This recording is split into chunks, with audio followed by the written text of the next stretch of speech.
옆 사람하고 인사하고 말씀 듣습니다. 주 안에서 사랑합니다.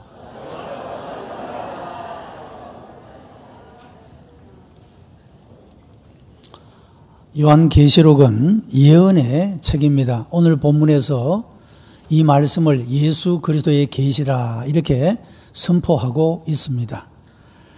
요한계시록은 전체가 예수 그리스도를 주제로 하고 있는 책이 되어집니다. 이 계시라는 말은 뚜껑을 연다. 그래서 그 뚜껑 속에 감추어져 있던 것들을 열어서 보인다라고 하는 그런 의미를 담고 있습니다. 여러분, 하나님은 모든 만물의 창조주가 되시고 창조한 세계를 섭리하시는 분이시고 또한 섭리하시는 이 모든 세계를 심판하시는 하나님이다 라고 성경이 우리들에게 계시하여 주셨습니다.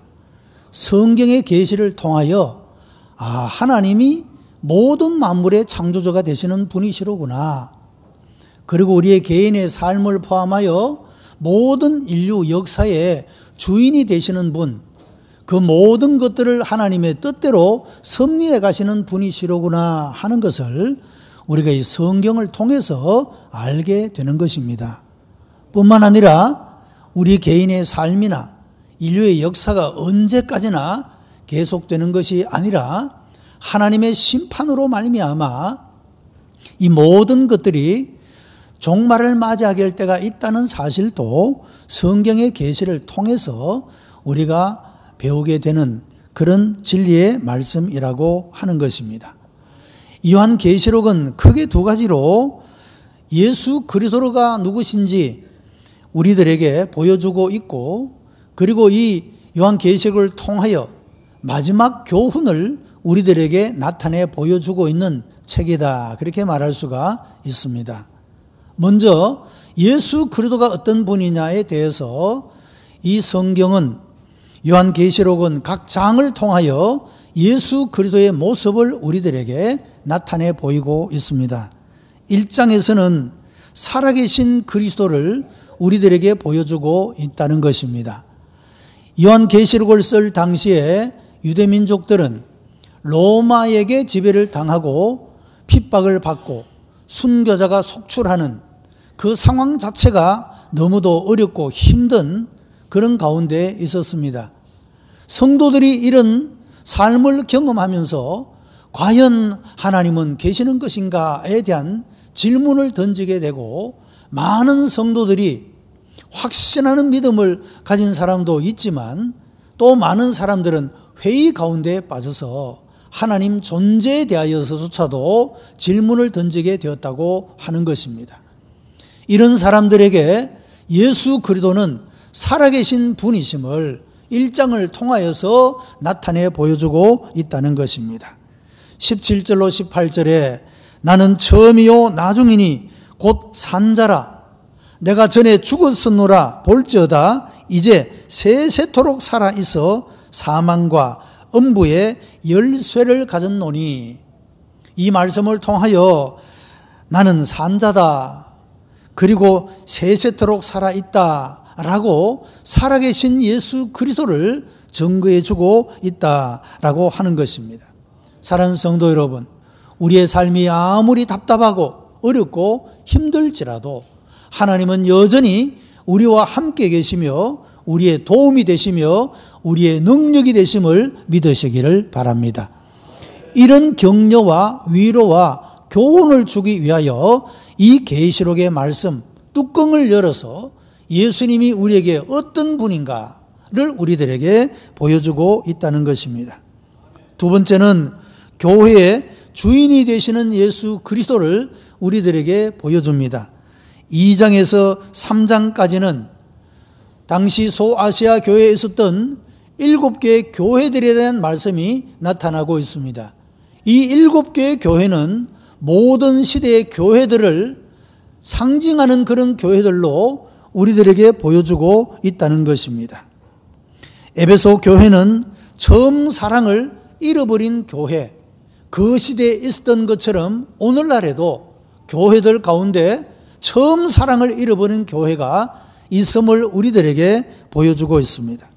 스무나 교회는 그들이 극심한 고난과 핍박을 당했음에도 불구하고 그 고난 중에서도 승리한 교회로 우리들에게 보여주고, 버가모 교회는 고통하고 있는 교회, 두아데라 교회는 세상과 타협하는 교회, 사대 교회는 영적으로 죽어 있는 교회, 빌라델비아 교회는 선교 명령에 순종하는 작고 아름다운 교회, 라오디아 교회는 칭찬을 전혀 듣지 못한 교회, 이렇게 주님은 칭찬과 책망으로 교회를 인도하시고 주관하시는 모습을 우리들에게 보여주고 있다는 것입니다.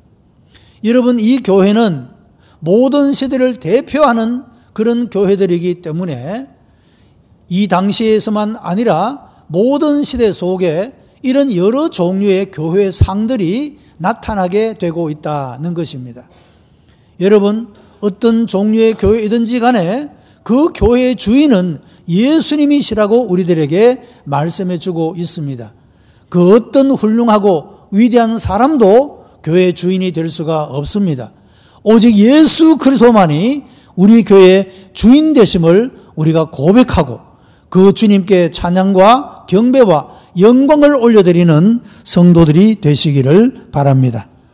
세 번째 계시는 천국의 영광이 되시는 그리스도를 계시하여 주고 있습니다. 4장과 5장에서 이 말씀을 우리들에게 계시하고 있는데, 4장에서는 예수 그리스도께서 이 모든 만물을 창조하신 창조주로 우리들에게 보여주고 있고, 5장에서는 구속주로 계시되고 있다라고 하는 것입니다.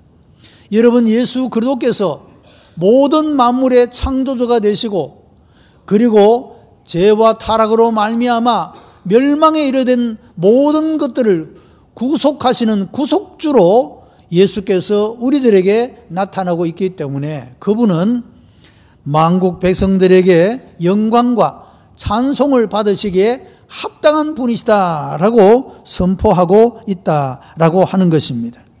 여러분, 우리 모두가 다 우리가 믿는 그 예수님을 창조주로, 그리고 우리를 죄악 가운데서 구원하시고 멸망 가운데서 구속해 주시는 구속주로 우리가 확신하는 신앙의 고백을 가지고 그 주님께 영광을 올려드리는 성도들이 되시기를 바랍니다. 네 번째는 역사의 심판자이신 그리스도를 보여주고 있습니다. 6장에서 18장까지 심판자이신 예수 그리스도를 보여주고 있는데, 이 심판은 세 단계로 나타납니다. 7 임봉과 7 나팔과 7 대접을 통하여서 주께서 이 땅을 어떻게 심판하시는가를 우리들에게 계시하여 주고 있다는 것입니다. 여러분, 역사 속에서 수많은 하나님의 심판들이 나타나고 이어져 왔습니다. 구약시대에 하나님의 택한 백성이었던 이스라엘 백성들에게도 그들이 하나님을 버리고 우상을 숭배하고 하나님 말씀을 불순종하게 될 때 그들의 역사 속에 하나님의 심판이 나타났던 것들을 보게 되는 것입니다. 여러분, 이 하나님의 심판은 반복적인 진전으로 나타나고 있다는 것입니다. 하나님의 심판이 언제나 똑같은 모습으로 나타나는 것 같아 보여도 결국에는 이 반복되어지는 심판을 통하여 그 심판이 점점 완성되어 나가고 결국에는 하나님의 종국적인 심판으로 이어지는 이런 심판으로 나타나게 된다라고 말씀하고 있다는 것입니다. 특별히 이 본문 6장에서 18장까지에서 심판자이신 그리스도를 우리들에게 보여주면서 종말에 나타날 5가지의 징조를 또한 계시하여 주고 있습니다. 그 첫 번째는 자연계의 변화를 말씀하고 있습니다. 여러분, 지난 주간에 소위 그랜드 크로스라고 하는 행성이 일렬로 직렬로 그렇게 세워지는 우주쇼라고 불리는 것이 있었습니다.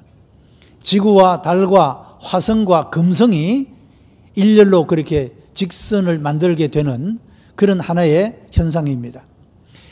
의사였던 노스트라다무스라고 하는 사람이 그가 공중의사로서 예언을 한 적이 있는데, 이런 그 행성이 일렬로 직렬되어지는 이런 현상이 나타날 때가 이 지구의 종말이 때가 된다, 그런 예언을 한 적이 있었습니다.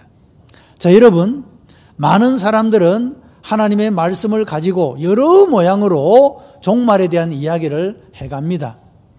그런데 우리가 믿는 것은 성경의 계시를 믿는 것입니다. 사람의 경험이나 지식이나 지혜에 따른 어떤 말을 믿고 쫓아가는 것이 아니라 성경이 계시하고 있는 것, 성경이 말씀하고 있는 것, 여기에 우리가 오직 우리의 믿음을 결합하고 그 말씀만을 진리로 생각하고 받아들이며 살아가야 된다라고 하는 것입니다. 자, 어쨌든 여러분, 이 자연계는, 이 생태계가 하나님의 심판으로 말미암아 점점 파괴되고 그 범위가 넓어가면서 결국에는 전체에 재앙이 임하게 된다는 사실을 계시하여 주고 있습니다. 두 번째는 복음의 세계적인 전파를 말씀하고 있습니다. 여러분, 때와 시기에 대하여서는 아버지의 권한에 있다라고 말씀을 하시고, 그래서 우리가 기독교의 역사 속에 보면 많은 이단들이 나타나게 될 때, 특별히 이 예수 그리스도의 재림의 시기를 그들이 결정짓고 이 일로 인하여서 이단과 사이비의 덫에 빠지게 되어지는 많은 사람들이 나타났던 것을 볼 수가 있다라고 하는 겁니다. 그러나 여러분, 우리가 그 때와 기한은 명확하게 알지 못한다 할지라도 아버지의 계획 속에 감추어져 있는 것이어서 우리가 알 수가 없지만, 한 가지 우리가 알 수 있는 것은 이 복음이 세계 모든 백성들에게 전파되는 그때가 바로 예수께서 다시 오시는 때가 된다는 사실을 성경이 명백하게 계시하여 주고 있다는 것입니다. 세 번째는 예루살렘 성전의 재건과 멸망을 말하고 있습니다. 여러분, 지금 중동 이스라엘과 그 주변 국가들과의 끊임없는 불화와 다툼은 예루살렘 성전을 두고 누가 차지하느냐, 여러분, 이런 것으로 역사적 이런 불화가 지속되어 온 그런 모습을 볼 수가 있는 것입니다. 이스라엘은 하나님의 택한 민족이었고 온 세상에 하나님이 주시는 복과 심판을 우리들에게 상징적으로 보여주는 그런 나라가 되고 있다는 것입니다. 그래서 예루살렘 성전이 재건되고 멸망되는 이것도 또 하나의 하나님의 심판의 그런 징조로서 말씀하고 있다는 것입니다. 네 번째는 적 그리스도의 출현을 말하고 있습니다. 여러분, 적 그리스도는 종교와 정치 영역에서 막강한 영향력을 행사하고 사람들은 그래서 그를 구세주처럼 따르게 되지만 결국에는 인류를 파괴와 멸망의 자리에 서게 하는 존재가 바로 적 그리스도라고 말씀하고 있다는 것입니다. 여러분, 어쩌면 앞으로의 세계가 통일의 국가가 나타나게 되고 그곳에 실권을 쥐고 있는 사람이 어쩌면 적 그리스도의 노릇을 할지도 모른다고 하는 것입니다. 여러분, 분명히 적 그리스도는 마지막 때에 나타나게 될 것이고 이들은 모든 사람들을 미혹하여 그리스도에게서 멀어지도록 하는 그런 미혹을 행하게 된다라고 말씀하고 있다는 것입니다. 다섯 번째는 마지막 전쟁을 말씀하고 있습니다. 이것을 아마겟돈 전쟁이다 이렇게 부르고 있습니다. 요한계시록에 나오는 마지막 때의 징조는 마태복음 24장에 나오는 예수님의 예언과도 일치하고 있는 그런 모습을 보게 됩니다. 여러분, 역사 속에서 얼마나 많은 전쟁들이 이어져 오지 않았습니까? 역사가는 그런 이야기를 합니다. 사람이 만들어 놓았던 무기는 사용되지 않은 적이 한 번도 없다. 그런 이야기를 합니다. 여러분, 지금 이 지구상에 만들어진 핵무기는 지구를 수십 번 파괴하고도 남을 핵무기가 만들어져 있습니다. 그 역사의 말을 빌리면 여러분이 지구를 수십 번이나 파괴할 수 있는 핵무기, 이것을 언젠가 사용할 때가 오지 않느냐, 그런 이야기입니다. 그래서 어쩌면은 사람들이 스스로 만들어 놓은 이 무기로 결국에는 인류의 멸망을 초래하게 되는 마지막 전쟁을 만나게 될 것이고, 이런 일들을 통하여 하나님은 역사를 심판하시게 되는 것을 성경이 말씀하고 있다는 것입니다. 이런 종말의 5가지 징조를 역사의 심판자이신 그리스도를 통하여서 우리가 발견하게 되고, 5번째는 역사의 완성자이신 그리스도를 요한계시록 19장에서 22장까지 말씀해 주고 있습니다. 19장은 재림하실 그리스도를, 20장에서는 천년 왕국의 비전을, 21장과 22장에서는 새하늘과 새 땅, 그 영원한 나라의 비전을 우리들에게 보여주고 있다는 것입니다. 예수 그리스도께서 왜 이 땅에 재림하시느냐? 이 모든 하나님의 구원의 계획을 완성하시기 위하여 예수 그리스도께서 다시 오신다. 이와 같이 역사의 완성자이신 그리스도를 이 요한계시록 마지막 장들이 우리들에게 계시하여 주고 있다는 것입니다. 크게 2번째로 마지막에 주시는 교훈은 건전한 종말론에 관한 교훈을 우리들에게 주고 있습니다. 여러분, 오늘날 우리의 삶들이 팍팍하여지고 여러 모양으로 불안의 상황이 국내외적으로 계속되어지면서 많은 사람들은 종말에 관한 관심들을 가지고 있습니다.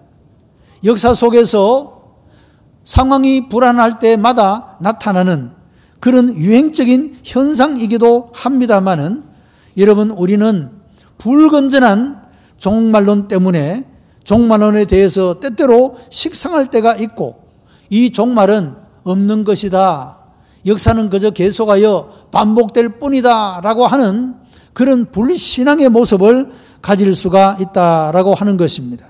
그러나 종말은 분명한 사건이기 때문에 잘 준비하고 있어야 한다는 것입니다.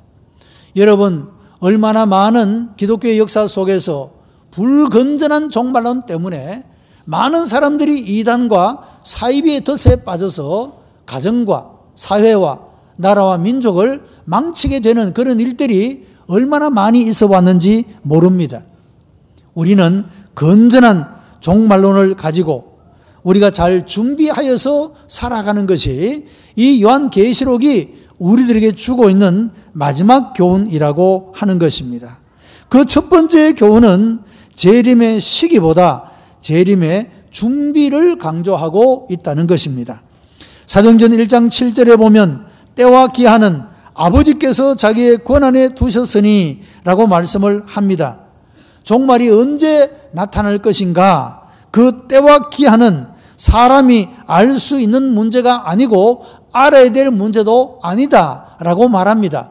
오직 하나님이 그 때와 기한을 정할 권한을 가지고 계시기 때문이라고 말하고 있습니다. 그러므로 우리는 언제 주님의 재림이 종말이 올 것인가에 대한 관심보다도 그날이 올 때, 그날이 오는 것을 준비하는 이런 삶이 우리들에게 필요하다라고 말씀하고 있다는 것입니다. 두 번째는 주관적인 계시보다 성경을 강조하고 있습니다. 여러분, 이단들이나 사이비들의 특징은 사람의 신비한 체험이나 자신의 경험을 교리의 근거로 나타내고 있습니다. 이것을 성경의 권위보다도 높게 평가를 하는 그런 모습을 볼 수가 있다라고 하는 것입니다.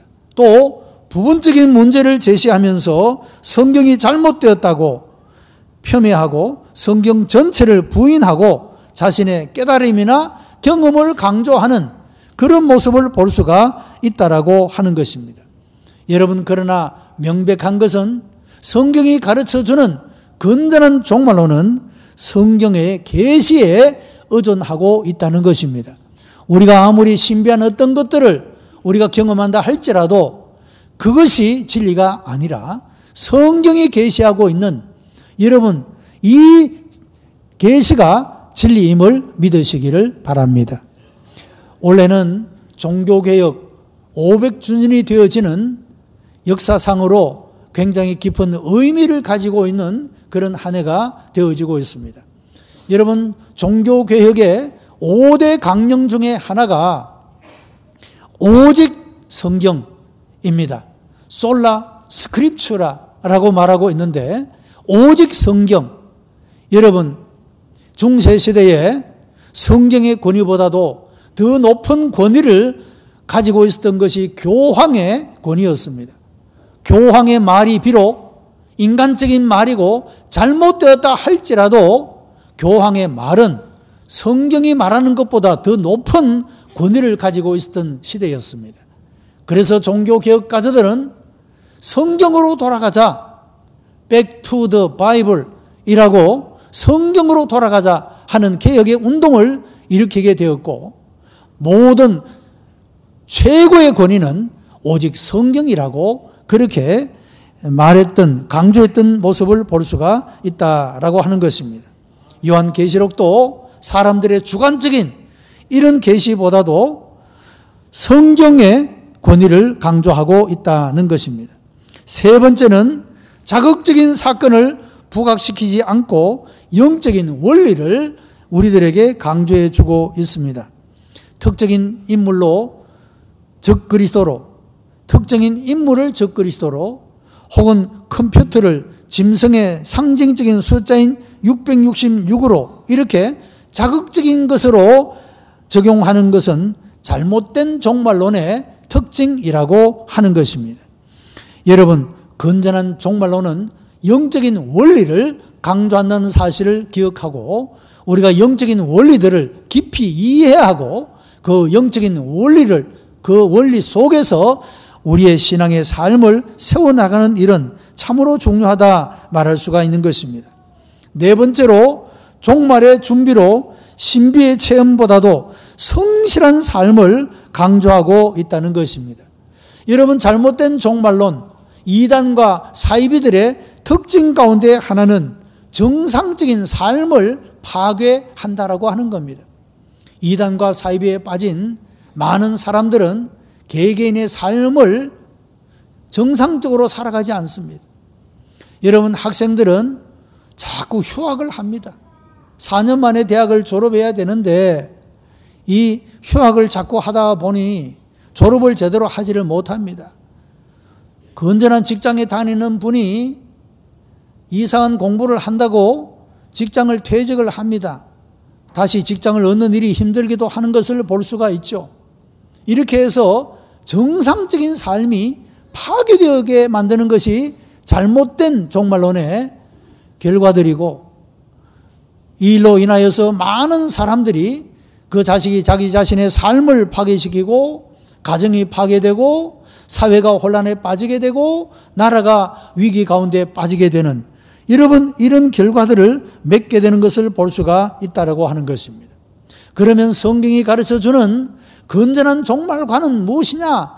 이것은 내일 우리들 가운데 역사의 종말이 다가온다 할지라도 그 하루하루를, 하나님이 나에게 허락하신 그 하루하루의 삶을 성실하게 하나님이 기대하시는 모습으로 응답해가는 이런 삶을 성경이 우리들에게 가르쳐주고 있다는 것입니다. 고린도전서 15장 51절과 58절에 말씀합니다. 내 사랑하는 형제들아, 견고하며 흔들리지 말며 항상 주의 일에 힘쓰는 자들이 되라. 이는 너희 수고가 주 안에서 헛되지 않은 줄을 알민이라고 말씀을 하고 있습니다.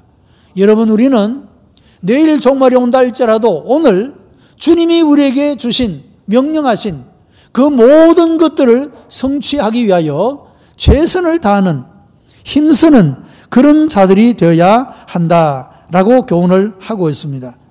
데살로니가 후서 3장 11절로 12절에는 이렇게 말합니다. 우리가 들은즉 너희 가운데 규모 없이 행하여 도무지 일하지 아니하고 일만 만드는 자들이 있다 하니, 이런 자들에게 우리가 명하고 주 예수 그리스도 안에서 권하기를 조용히 일하여 자기 양식을 먹으라 하노라 했습니다. 여러분, 초기 교회에서도 이런 불건전한 종말론이 교회 속에 나타나게 되어지고 많은 성도들이 미혹을 당하게 됩니다.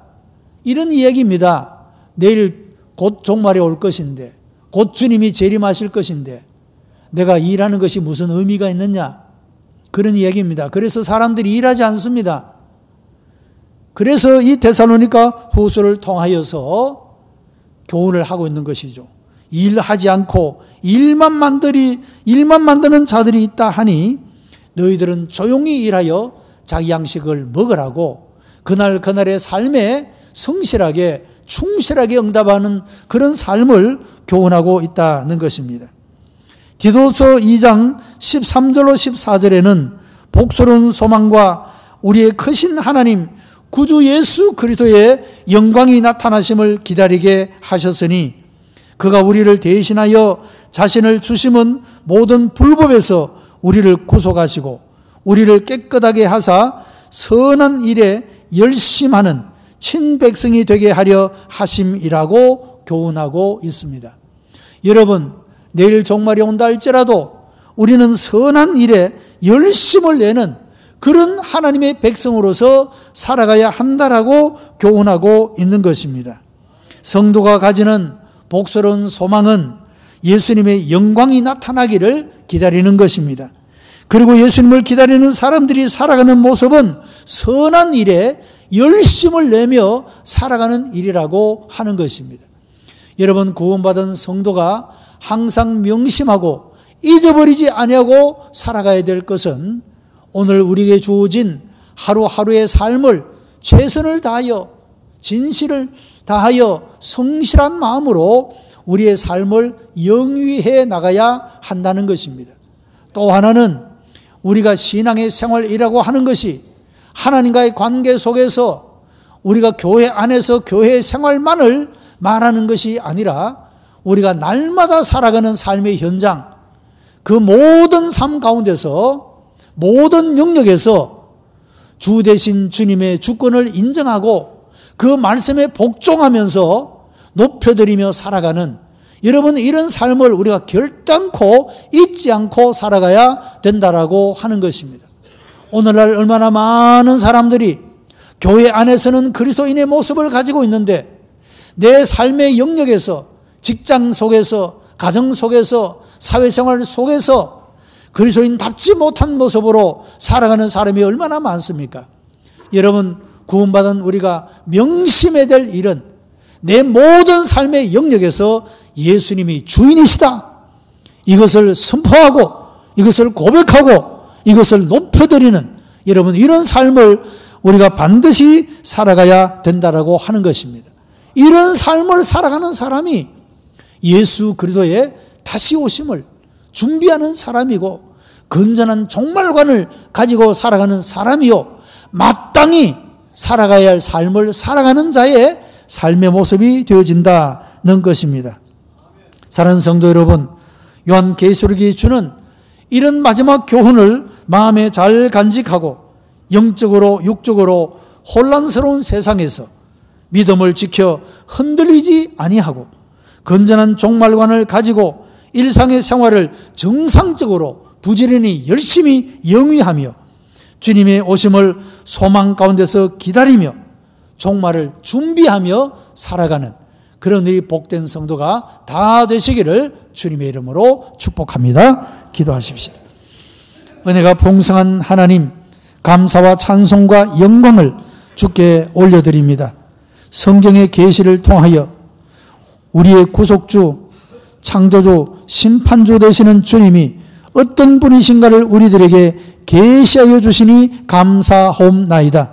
이 성경이 가르쳐주는 진리의 말씀을 붙잡고 우리가 오늘 우리의 삶을 어떻게 하나님 앞에 응답하며 살아가야 할지를 확정하고 하나님 앞에 우리의 마음과 뜻과 정성을 다 바쳐 우리의 목숨을 바쳐 하나님 앞에 살아갈 것을 서약하고 서원하고 다짐하면서 하나님이 기대하시는 아름다운 열매가 가득한 삶을 우리의 모든 삶의 영역 가운데서 나타내도록 은혜 베풀어 주시옵소서. 구주 예수 그리스도의 이름으로 기도드리옵나이다. 아멘.